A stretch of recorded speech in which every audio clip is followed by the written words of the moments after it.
சிறகடிக்க ஆசை சரியில்லை. அடுத்து வர எபிசோடில் நம்ம விஜயாவோட வீட்டுக்கு புதுசாக 4 பேர் வராங்க. நீங்கள் யார் என்னன்னு சொல்லிட்டு விஜயா விசாரிச்சுக்கிட்டு இருக்காங்க. அதுக்கு அடுத்ததாக அண்ணாமலை இருந்துட்டு யார் சார் நீங்கள் அப்படின்னு சொல்லிட்டு கேட்டுக்கிட்டு இருக்காங்க. ஆனால் அவங்க எதுவுமே சொல்லாமல் உள்ளே உட்காந்துக்கிட்டு இருக்காங்க. முத்து இருந்துட்டு ஹலோ, உங்களை நாங்கள் யாருன்னு கேட்டுட்ருக்கோம்ல, அதுக்கு பதில் சொல்ல வேண்டியதானே. உங்கள் பாட்டுக்கு நீங்கள் உட்காந்துட்டு இருந்தால் என்ன அர்த்தம் அப்படின்னு சொல்லிட்டு கேட்குறாங்க.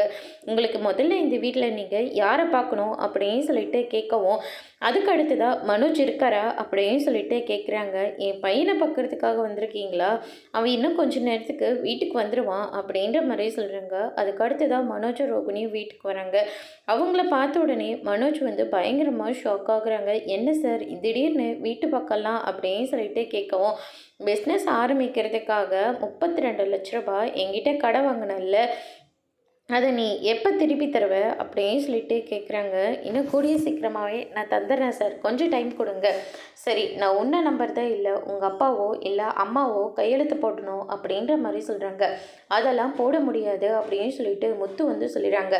முத்து நீ அமைதியாரு, நான் பார்த்துக்கிறேன் அப்படின்னு சொல்லிட்டு அண்ணாமலை இருந்துட்டு நான் போடுறேன் அப்படின்னு சொல்லிட்டு அண்ணாமலையே கையெழுத்தை போட்டு கொடுத்துட்றாங்க. நான் வந்த வேலை முடிஞ்சுது, நான் கிளம்புறேன் அப்படின்ற மாதிரி சொல்லிட்டு கிளம்புறாங்க. உன்னால் இந்த வீட்டில் நிம்மதியே இல்லை அப்படின்னு சொல்லிட்டு மனோஜை பிடிச்சி திட்டிகிட்டு இருக்காங்க. நான் யாருக்கும் எந்த கஷ்டமும் கொடுக்குறதா இல்லை, எனக்கு சேர வேண்டிய சொத்தை பிரித்து கொடுத்துருங்க, நான் என் கடனை எல்லாத்தையும் அடிச்சுக்கிறேன் அப்படின்ற மாதிரி சொல்லிடுறாங்க. அதோட பிரமோ முடிச்சிரு.